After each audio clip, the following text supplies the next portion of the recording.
Any of you guys ever tried raw blood before? Blood!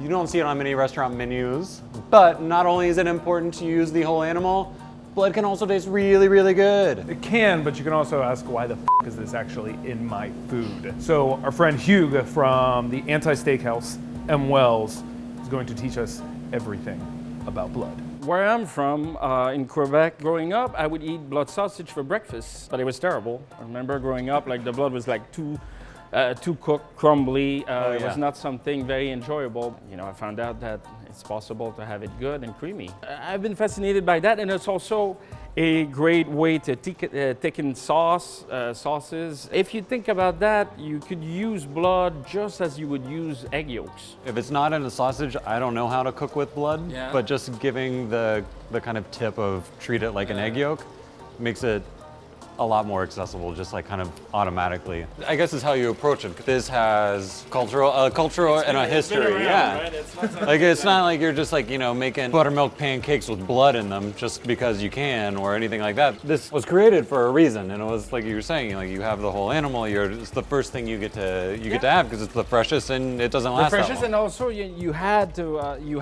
because like the blood doesn't last forever and stuff. It would go. They had to. You know, this use it right away, yeah.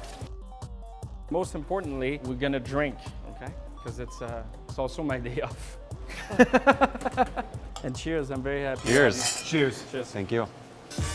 We're gonna get the rabbit cooking. This time being, we're gonna use pork blood, which is like perhaps the creamiest you can get.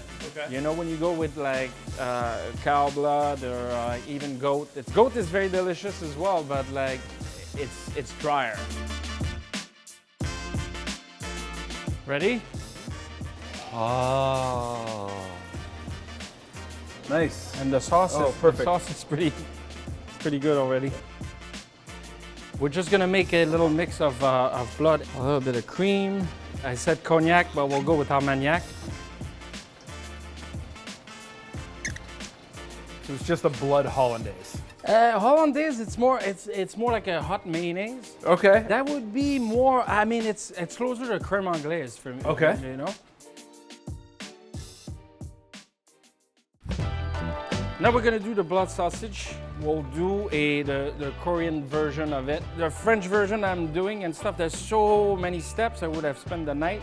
We figured it out, my former sous chef and I, because like he's Korean, we came up with a version that's quite good. But for that, if you guys want to help me, I have lard here, like julienne it and dice it. I like making you work. So now you get to just drink wine? Yeah. Okay, great. Oh, this is perfect. Just go like this. I mean, seriously, it's all gonna be mixed in the blood. Chef says it's perfect, Brent. It's perfect. It's being nice. Being nice. He's a gentleman, Ben. Where did you get this blood? You know, let me see on the label.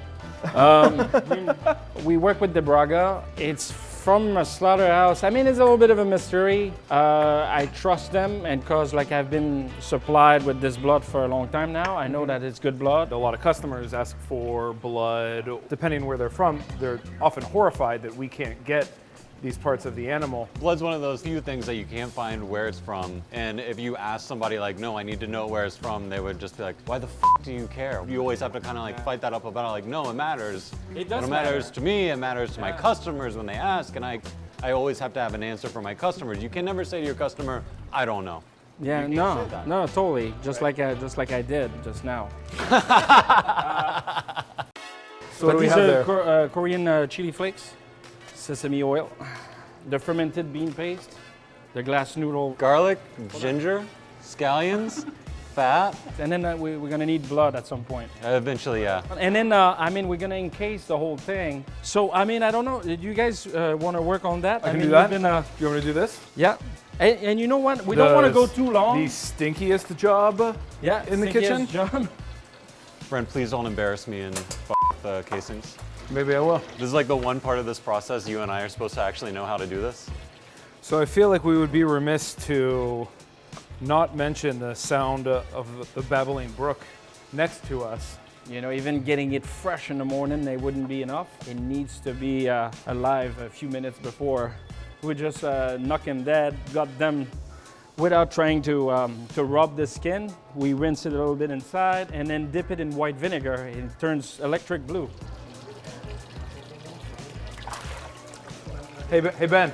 Hey Ben. Hey! We're gonna put the blood in. So really, I mean, this is 90%, maybe even more blood.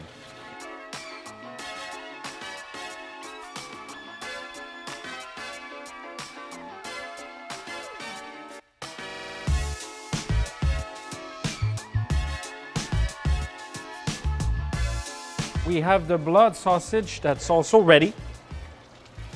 We'll do pears for the Little pears. maple syrup. So some aromatics, a little bit of fennel, a little bit of Szechuan peppercorn, a little bit of cinnamon.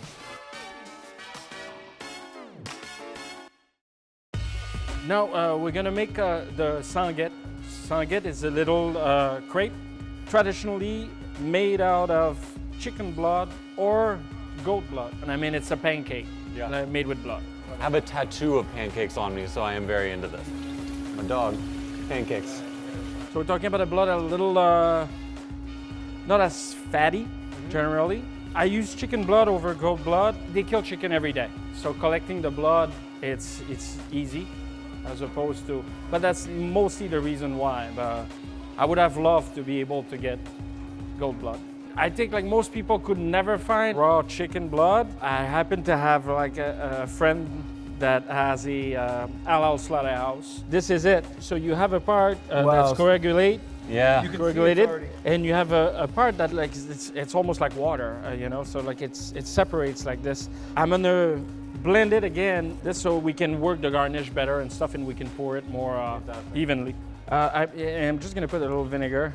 Okay. Red wine vinegar, right? Red wine vinegar. And the vinegar is what uncoagulates it, right? Yeah. That color is amazing.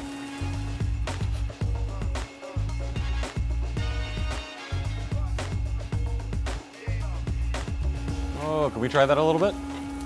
Yeah, and so you'll see it's not the same. That tastes like blood. Yeah. Yep.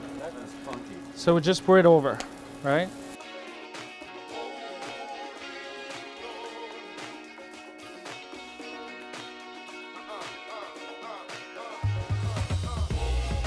And pop!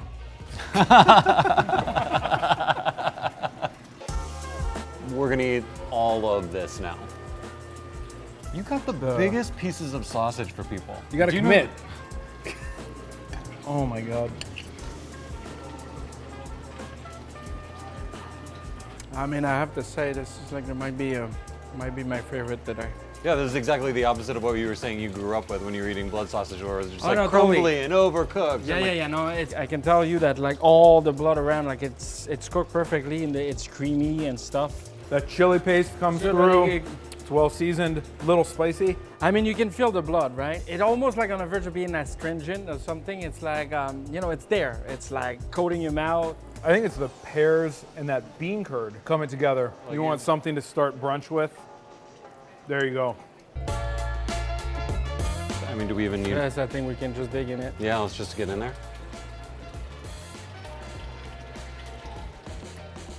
In this one, you don't even really taste the blood. It's more of a texture thing. It brings it together like a pudding. You've kind of had elements in juxtaposition with the blood sausage. This is like a fastball right down the middle. Everything is like working in partnership and amping every other element up together. They all just complement each other. The rabbit braised perfectly, beautiful, tender, but the sauce is what makes it, and that it coats absolutely everything perfectly. Once again, the blood just kind of brings everything together. The blood is the thing. Form and The blood function. is the thing.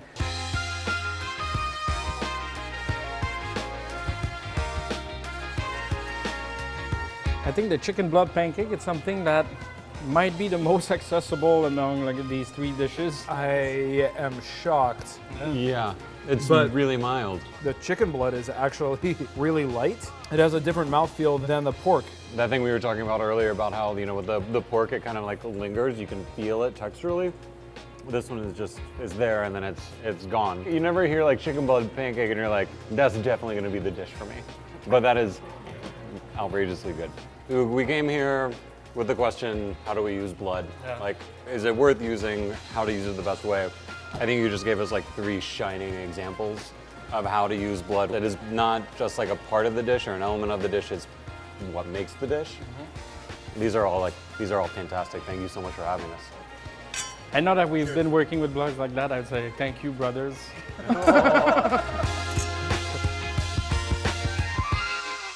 You would go to an Outback Steakhouse and see a steak that big on the menu, but with the amount of fat that's in that steak, that's probably enough for 3 or 4.